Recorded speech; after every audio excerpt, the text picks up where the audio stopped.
ভয়ঙ্কর অ্যাক্সিডেন্টে মৃত্যুর মুখে রাহুল। দূরে গিয়েও সব ভুলে রাহুলকে বাঁচাতে ছুটে এলো রাহি। শুধু তোমারই জন্য ধারাবাহিকে দেখা যায় রাহি মন্দিরে চলে যাই।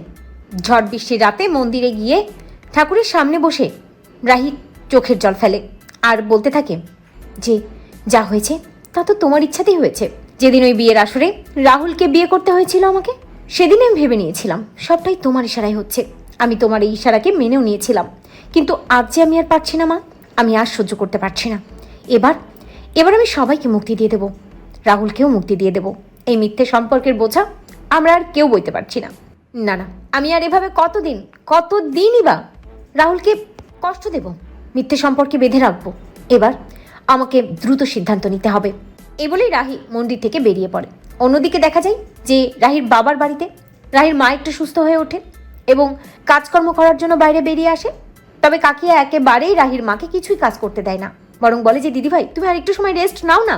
কিন্তু অনেকটা ধকল গেছে, অনেক বিপদ আপদ গেছে, সব তো সামলে উঠতে হবে না, বাড়িতে তো আরও অনেকেই আছে। ঠিক তখনই হন করে বাড়িতে ঢুকে তিতলি। প্রচণ্ড রেগে যায় হ্যারি। তিতলিকে বলে একি তুই এ বাড়িতে কেন ঢুকেছিস বল, বেরিয়ে যা বলছে এই বাড়ি থেকে, আমি কিন্তু তোর মুখও দেখতে চাই না। কাকিয়া এগিয়ে এসে বলে কিরে তিতলি, কেন এসেছিস? সবকিছু শেষ করে দেওয়ার জন্য আবার এসেছিস? ছি, আমার ভাবতেও লজ্জা হচ্ছে যে তোর মতো মেয়ে আমাদের এই বাড়িতে জন্মেছিল। তোর জন্য আজ তোর বাবা গলায় দড়ি দিতে যাচ্ছিল, তোর মা অসুস্থ হয়ে মরতে বসেছিল, আর তোর দিদি তার সংসার তো ভেসেই যাচ্ছে। বাবা গলায় দড়ি দিতে যাচ্ছিল শুনি চমকে যায় তিতলি, কাঁদে আর বলে কাকিয়া তুমি এটা কি বলছো? বাবা গলায় দড়ি দিতে যাচ্ছিল কেন কাকিয়া বলে আবার নাটক করছিস? নাটক করিস না তিতলি, তোর বাবা গলায় দড়ি দিতে গেলে তোর তাতে কি যায় আসে? যদি সত্যি যায় আসতো তাহলে এইসব কিছু করতে পারতিস তুই? এখন আবার কোথা থেকে এলি? কি নষ্ট করে এলি? কি ধ্বংস করে এলি তুই?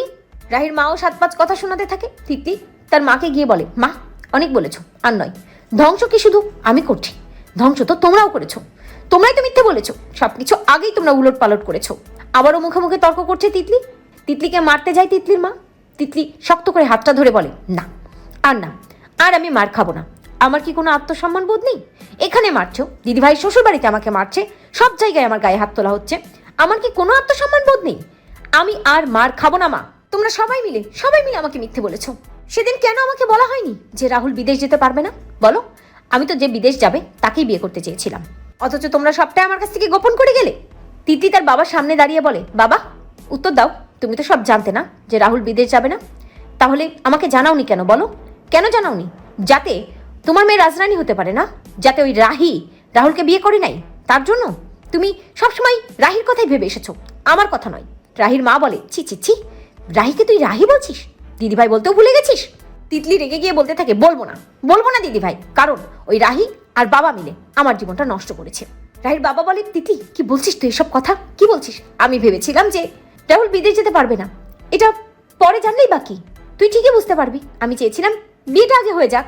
তিতলি চিৎকার করে বলে মিথ্যে বলছো বাবা, মিথ্যে বলছো, তুমি চেয়েছিলে রাহুলের সাথে যাতে রাহির বিয়ে হোক, বড়লোক বাড়িতে তোমার বড় মেয়ের বিয়ে হোক, এটাই তুমি চেয়েছিলে আর সেটাই তুমি করেছো। মাঝে মাঝে মনে হয় আমি নিজেকে শেষ করে দিই বাবা, আমি এদিক ওদিক ঘুরে বেড়াচ্ছি, আমার কোটা খাবারও জুটছে না। শোনো বাবা, আমি যদি নিজেকে শেষ করে দিই না, আমি কিন্তু সেখানে তোমাদের সবার নাম লিখে যাব যে তোমরা সবাই আমার মৃত্যুর জন্য দায়ী, তোমাদের সবাইকে আমি ফাঁসিয়ে যাব, আমি কাউকে শান্তিতে থাকতে দেবো না, কাউকে না। হ্যারি প্রচন্ড খেপে যাই, মারতে আসে তিতলিকে, কিন্তু তিতলি থেমে থাকে না। তিতলি হ্যারিকে বলে মারবি মার, তবুও শুনে রাখ, আমার যদি কিছু হয়, আমি যদি মরে যাই, তোদের সবার নাম লিখে যাব, আর আমি তোদের কাউকে ক্ষমা করবো না, কাউকে না, আমার আর কিচ্ছু শেষ করার নেই, আমি সব শেষ করে দিয়েছি। এই বলেই তিতলি হন করে ঘরে চলে যায়। রাহির বাবা আর মা সবাই ভাবতে থাকে না জানি আবার কি অনিষ্ট করে এসেছে এই মেয়েটি। অন্যদিকে দেখা যায় রায় বাড়িতে রাহুলের বাবা প্রচন্ড খেপে যায়, তিতলি এই বাড়িতে আবার এসেছিল জানতে পেরে। চিৎকার করে অনি আর লাস্টকে বলতে থাকে কেন এসেছিল এই মেয়েটি এই বাড়িতে, ওই তিতলি কেন এসেছিল, আবার সবকিছু ধ্বংস করার জন্য এসেছিল। আমার রাহিমা কোথায় আমার রাহিমা? তোরা কেউ জানিস না রাহিমা কোথায় গেছে? এই ঝড় বাদলের রাতে কোথায় গেছে মেয়েটি? তখনই রাহি বাড়িতে ঢোকে আর পিসিটা আমার 7-5 কথা শুনিয়ে দেয় রাহিকে। চিৎকার করে বলতে থাকে ওরে হুলু, কি যে ভুল কাজ করেছিস, এই মেয়েকে এবারের বউ করে এনে, ওই তো বংশের মেয়ে না, আর কত ভালো হবে, ছেলেটার জীবন তো শেষ করে দিয়েছিস তোরা। পিসি ঠাম্মাকে একটু থামতে বলে রাহুলের বাবা, তবুও থামে না, পিসি ঠাম্মা বলতেই থাকে। রাহির চোখের জল পড়ে আর রাহুলের বাবা রাহির চোখের জল মুছিয়ে দিয়ে বলতে থাকে রাহিমারে কষ্ট পাস না মা, আর একটু ধৈর্য ধর, সব ঠিক হয়ে যাবে মা, সব ঠিক হয়ে যাবে।